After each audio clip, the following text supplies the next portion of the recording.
Is it the kingfisher?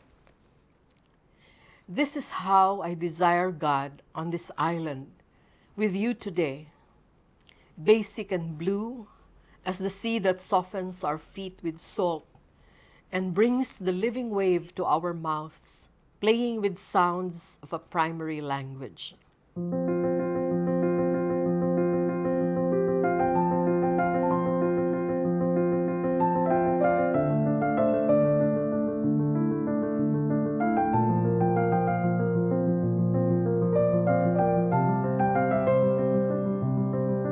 Hi, I'm Marjorie Evasco. I come from Bohol. I'm a poet. I also write essays, and I write in English and Binisaya. I went to Silliman in 1976 upon the goading of my teacher in college, Merly Alunan. And so she threw me to the Silliman workshop without me knowing that it was the deep end. And so when I went there, I only had my very limited training in literature. And since Dr. Idilberto Tiempo gave me a fellowship, a graduate fellowship, I decided to take it. I did not ask anybody, I just said yes.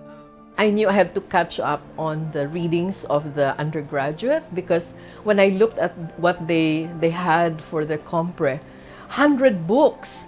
And I had to check everything that I had already read and those that I did not.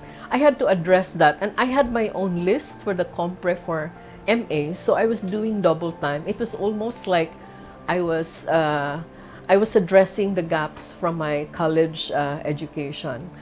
And it was a good thing I was already reading, at home because we had a home library. When we came out of the class of Dr. Idilberto Tiempo on seminar on drama, he said, okay, we will discuss the sources of Shakespeare, and you have to go to the library and you reread your Aristotle. My classmates, they were talking about Aristotle like they were neighbors. And I knew the name, but I hadn't really read him in college. So I realized, oh my God, I have to do a lot of readings. So it was in Silliman where I was taught how to read well and read horizontally. So I would go to the library when I was doing my master's, and I would go to all the stacks and then look at the borrower's cards. And if there is a name there, like Idilberto Tiempo or Edith Tiempo or Cesar Aquino and Francis Macansantos, and Anthony Tan, I would borrow the book. So even if it's in astronomy or it's in physics or it's religion or theology, I would read, and that trained me very well. And then whenever Mom Edith would mention a book that is not in my list, I would take it down right away. Okay, I had a lot of things to read because obviously they read every day, and so they had so much that I needed to know. It was almost like knowing the intellectual bibliography of your mentors. So if they've read that and they talk to you about it, I think the expectation is, you come back to them and say, hey, I already read, the Long Loneliness of Lauren Isley, and then you talk with them about it. I think that's how you really learn. So, yeah, it was an excuse to go to Ma'am Edith's house and have merienda with her.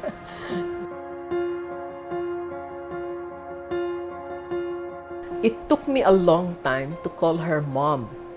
Everybody in the workshop was calling her mom. I was always calling her professor or doctor.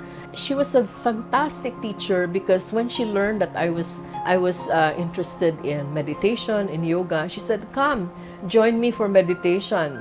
And we would sit there until the mosquitoes would would be buzzing around, and you can smell the dinner already being prepared. In the classroom naman, most of the time she would say, come to my house because I have extra bananas. We will make maruya. Even if the time was beyond the class, she was actually still at it. No? So it was a good thing we were in her house because we did not hear the bell. We did not have our watches. Now we have something. She was teaching, I think it was the economy of poetry. It was a poetry class. And then all of a sudden, she shifted her gaze. She looked at the mango tree and she said, "Oh, look, the leaf is falling." Those who did not look did not get the lesson. That was the real lesson. So when we went like that, we could see, and we were very quiet. It would go like that, the leaf, and you know, the patterns of light and shadow. And it was just that. It was very specific. And I realized that's the way to learn things, not to notice the world, to not say, well, what is in the book is more than what is in nature. Only one of my 10 poems survived. She was the one who discussed it. It was a very small poem of 4 lines titled Chess, because I love playing chess, although I never won. And she brought in Elizabeth Jennings. So she had Jennings on one hand and she had my little poem on the other. And she was discussing both. And she said they have the same creative concept, but the attack is different. And I said, how is she guessing my mind? How is she reading that? That was really something. Now, how is she reading from the words, but reading my head? And I realized, wow, what insight. That for me was insight, to be able to really get to the creative ferment that's happening when you are writing. So I was happy that I had at least one. No? Hindi naman nakakahiya. So at the end, she wrote in my manuscript, and this one I really remember. What she wrote was, "One swallow does not a summer make." I did not understand that. Hindi ko naintindihan yun, no? And then so later on I realized, oh, that was my one poem. She is saying, this is not enough. This is not enough, but it's a good starting point, siguro, no? My degree was not creative writing, so it was English. So MA in English, but in parentheses, creative writing, which meant I had to take at least 9 to 12 units of the workshop and be able to survive the workshop. So in effect, my classes were actually all reading classes. The writing came in between, and it was taken from what inspired me in the environment.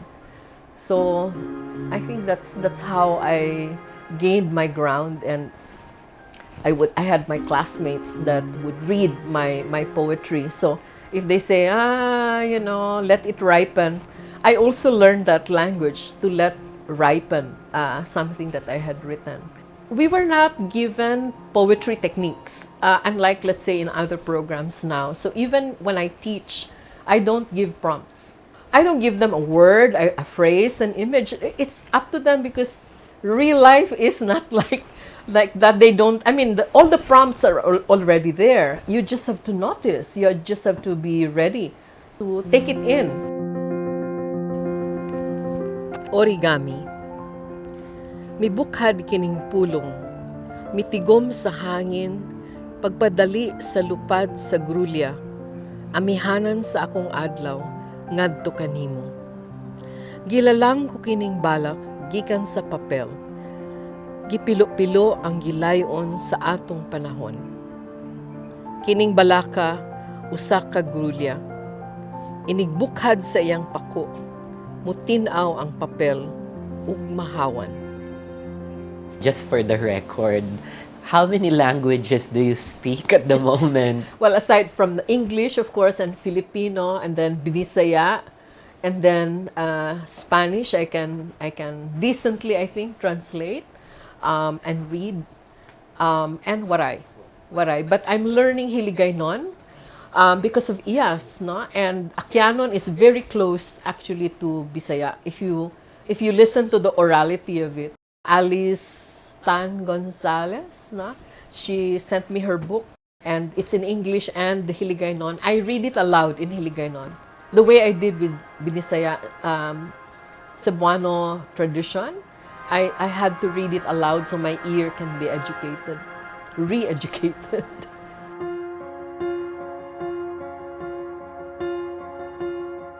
I was told by Crepusson, you know, there's a beautiful castle and they have residencies. So it's a 1-month residency. So the British Council helped me with that one. They gave a travel bursary. And then I stayed in Midlothian in a castle. So it was my initiation into the rituals of the life there. So there were 5 of us writers, 2 Americans, 3 British, including of course, our castle administrator was also a writer, and myself. I was the only Asian, of course. But part of the rituals there in the day was in the evening, you read to the others, no? Parang postprandial while we were conversing with each other. And one time I read my poem, Acquainted with Lightning. And there's a line there that says raw blood. And when I was reading it, one of them said, there's something very curious. You said raw blood. Isn't blood always raw? I said, no, in the Philippines, we cook it and we eat it. I think it shocked them. Because we have dinuguan, right? So I said, no, we have 2 kinds. The one that's raw, that we don't eat. But if you cook it, we can eat it. That cut the conversation, and I realized, limited ang English nila. Because my cultural specificity will not bow down to them. Why will I correct myself? I'm correct culturally, no? So I realized also that, yeah, I'm writing really for my culture, even if I am writing in English. I'm very excited about forms. When my poem is, stirring, and I'm just starting to write it, I don't know which form it will take, but to have some idea of the length, for example, of the lines. Elsie Coscoluela also says this, it has to look beautiful on the page. That's a challenge because sometimes the line can go like this, so you have to know where to cut. So line cutting became very important to me together with form, because that's part of how you manipulate form. In a way, you can say I'm a new formalist. I have to have a form that can fit, and sometimes the form has a tension. You were mentioning third world poem on the 23rd day of rain. So kung 23rd day of rain yon, matagal yon, no? So what happens in my head is it has to be short because it's something that's repeated. And then I did not know this, that the lines are actually echoing 23. The words are actually echoing 23. When that was first published, Isagani came to me and said, I know your secret. I said, what? I counted all the words in this poem. There are 23 words. And I said, I didn't know that. I didn't know that. I just said, it's a haiku. But he said, count all the words on your title, all the words on the haiku, and it's 23. And I said, tama siya. So critic talaga siya. I'm not like that. I just write the poem, and I was delighted when he noticed that. Third world music on the 23rd day of rain. Roof leaks. Still falls rain. My pots and pans fill, half full with monsoon music. Actually, my ambition was, I said, I want to have a poem that will look like the I Ching oracle. So, the I Ching has several variations, I think 64, and then they can combine any which way. So if you look at the words that go like this, that's my I Ching. That's the I Ching that I wanted. So maybe in my head, it was not consciously emblematic, but when I heard the words fall like that, I said, it will look like the drums, the percussive, because they are all one syllable. So eventually, a critic said, that's actually your feminist manifesto. It has a military beat to it. And I said, yeah, I'm calling women, calling women to get up and rise. So it was actually the form, the visual form of the oracle.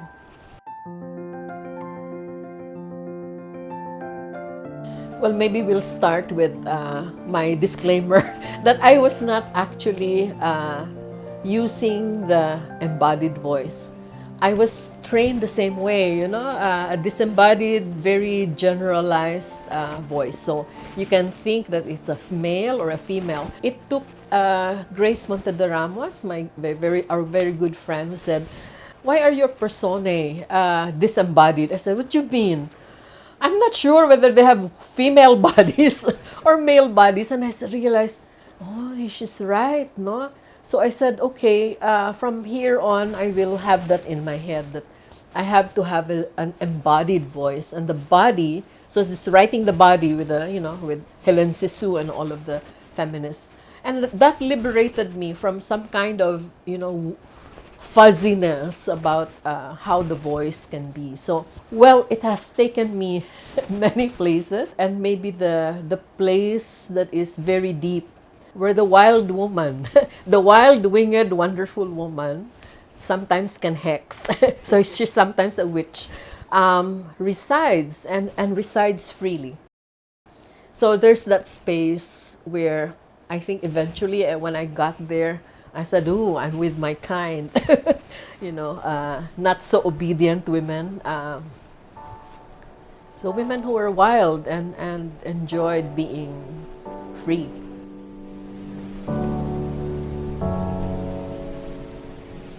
Angry feminist poems were necessary. So if you look at the entire tradition of female writing, not necessarily feminist, but female who had voices, they were always critical of the social milieu. So it's really a call for social justice, and based on, of course, your gender, no? And I think when you are in that mode, you cannot help but be angry. So I do have angry poems, and it's good to get in touch with that anger, because when you are angry as a woman, I mean, at least in my time in the 1990s, when Dreamweavers came out first, they call you Tarmagant woman. They have all sorts of negative connotations to your anger. But what about the anger in Caravan of the Water Bearers? That's a very cool, calm anger. But it is not anger that doesn't offer a solution. It always says, this is what's happening and this is what it should be or can be.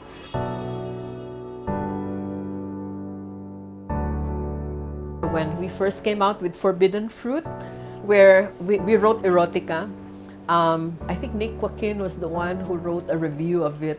And he said that we were nice little Catholic girls because we were not erotic enough. I mean, when he said that, I took that as a negative and positive thing, because it was probably true that we were also, habituated in the good Catholic girl mode.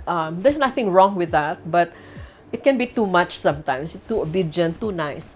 And maybe he said, if you want to be erotic, you really have to be, and of course he knows how to write very erotic scenes.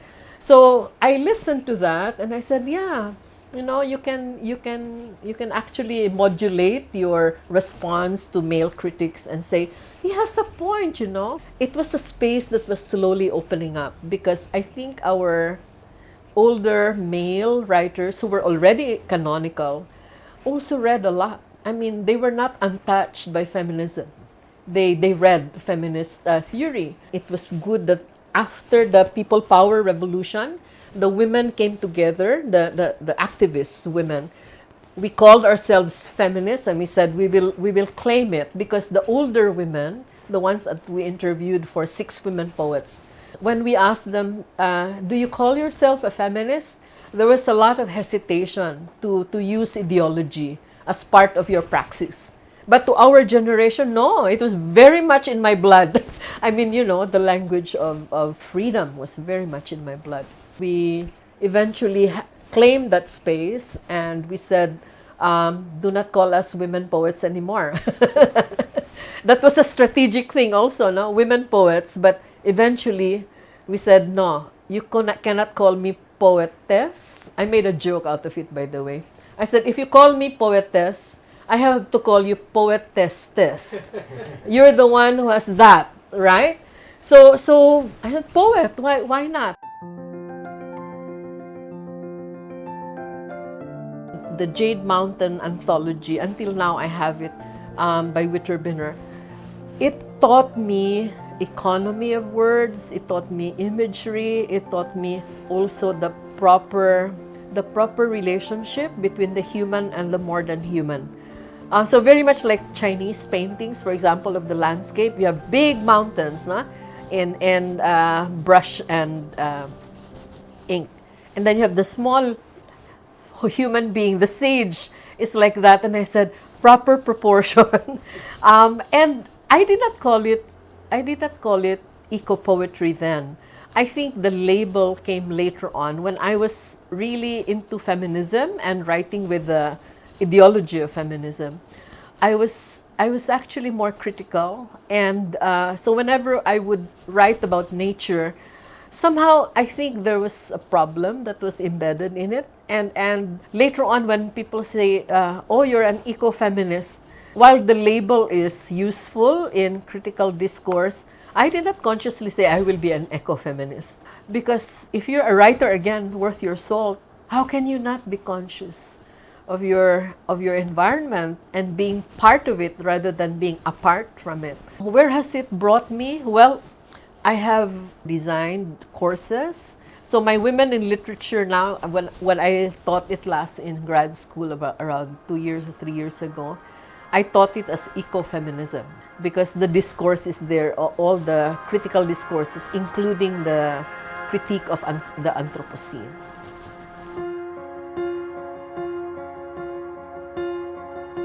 Every good poem is a healing poem. Whatever part of you needs healing, I will prescribe poetry. We will go back to the charms. The Druids before would have spells. So even our own Babaylans, I am sure they had spells that they cast to heal or to hex. So it actually goes two ways, no? But what were they using? They were not using just things. They were using words. And words have energy. Like now when we're talking, there is that intangible energy that goes around and, sparks flying. And even in our classrooms, when our students' eyes light up, that's energy. That comes from the exchange of language. And I think all good poems have that power. I went into the formal study of the intersections between literature and medicine in 2018 because of my best friend from kindergarten, who was the head of the Makati Medical Center Medical Society. And because she was president, she said, I want to do something else for our convention, yearly convention. Can you talk about poetry? I said, okay, I'll focus on poetry because that's what I know. I only had so much time. And I said, I will not say poetry as healing, but the art of poetry and the art of healing, and say there is a relationship. And I use, of course, William Carlos Williams and all the rich tradition of doctors who are writing, because I was talking to doctors. Aba, before I went there, my best friend said, the doctors when they're in conventions, they go in, they go out because they have to answer their calls, they have patients and so on. It's not about you, it's really what they are. Danny, can you believe it? She really came to me. She says, no one is leaving the room, and they were listening. Maybe because it was new. And so when they did that, I said, there's a place pala, no, for this kind of discourse. When I spend time in the workshops, it's always been an experience where you go away and say, what a nice thing. There are young people writing and writing well, writing better than me when I was their age. So it's inspiring. I find it inspiring. And Yeah, do I do any writing? I do my journal. I always do my journal, but I'm not writing every day anyway, like seated and really going like that. No, things in my subconscious reach a certain critical mass, and then I know I have to sit down. Otherwise, this will disappear.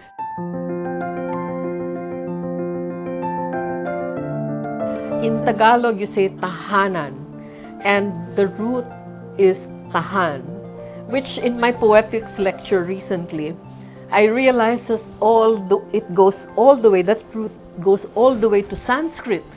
And that really floored me, and I said, wow, it's a very old word, and it's the word for coming to some level of peace.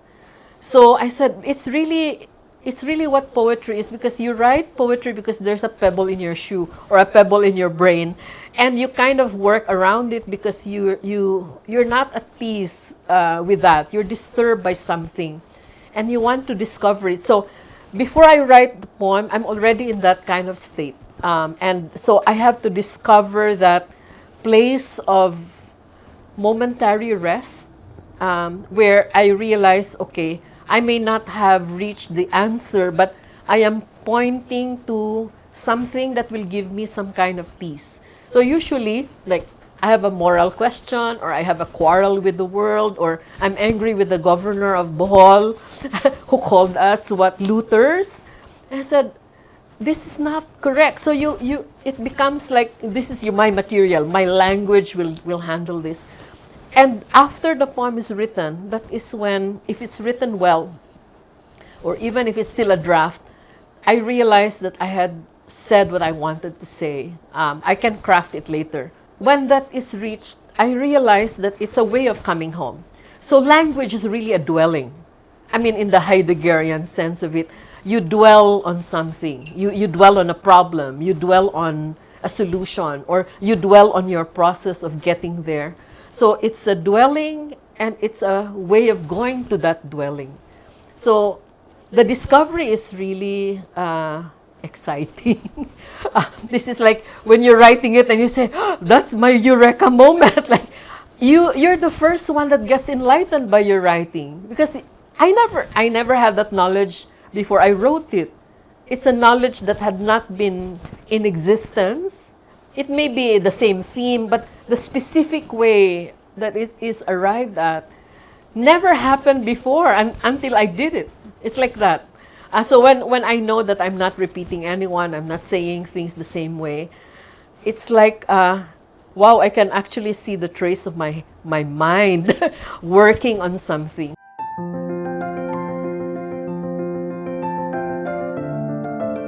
What do you bring with your presence, so that it becomes worthwhile to you and to the one that you are encountering? I will echo Franz Arceliana, very generous hearted writers that I met in my first my workshop in UP. He was already saying, get real. Of course, it sounds like a slogan, but if you really think about it, that's what it is like. You are there, present in your life. First of all, you're present to who you are becoming. So that's again, the metaphysics of consciousness. And then you are present to the work that you do. So I have chosen to write poetry because it's the most difficult language.